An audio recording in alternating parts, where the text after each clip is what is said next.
I was a super curious kid. I was a kid that took everything apart, that wanted to know how everything worked. I pestered my parents and my brothers and sisters with lots of questions about how things worked. And so my mom got me a library card. And over the course of a couple of years, I probably read every science book in the library. By the time I was a sophomore in high school, I knew I wanted to be a chemical engineer. So then it was just a matter of where do I want to go to school. There was a guy that was a year ahead of me. He went to Rose-Hulman, and he just talked about his experience at Rose-Hulman. I said, this seems to be pretty interesting. So I reached out to the school and I arranged a visit.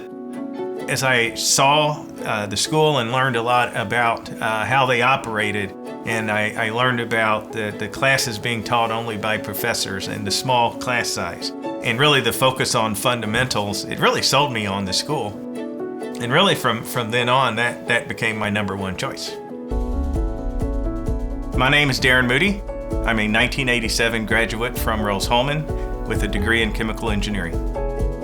I graduated from Rose-Hulman in 1987. I started working at Eli Lilly and Company doing design work for new manufacturing facilities. We would do the detailed engineering calculations.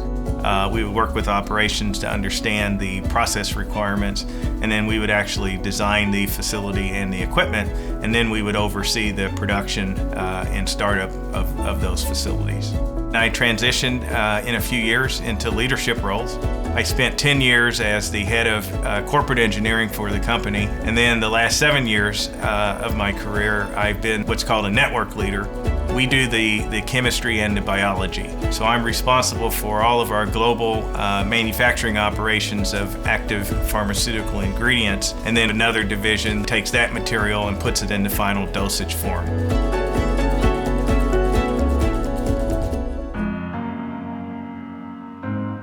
Well, I certainly believe that my Rose-Hulman experience has been critical to my success. I learned a very robust problem-solving process. And that fundamental problem-solving process is what I have continually relied on throughout my career. It was such a great environment for learning. I think I blossomed in that environment. So fairly quickly, I was really looking for ways to help. How do I help more students get the Rose-Hulman experience? After I graduated, I continued to help out with admissions. I would talk to parents, I'd talk to students, and then ultimately I got an invitation to be on the board of trustees.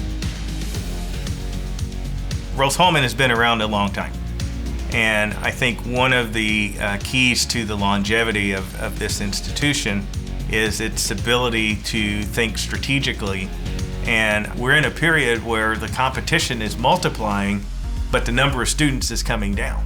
That's a very different environment than it was 10 or 15 years ago. So we have to, one, understand that environment, and then two, figure out what's the best path through all of these challenges with the objective of maintaining and enhancing our position as one of the leading STEM education institutions in existence. I think what excites me the most is the potential for Rose-Hulman to lead the way in defining what engineering and science education looks like in the future. I think we have the raw ingredients. I think we have the capabilities. I think we have the vision. I think we have the culture, not just to become the defining standard of how engineering education is done, but to actually teach the rest of the world. And that's very exciting. Together, we are unstoppable.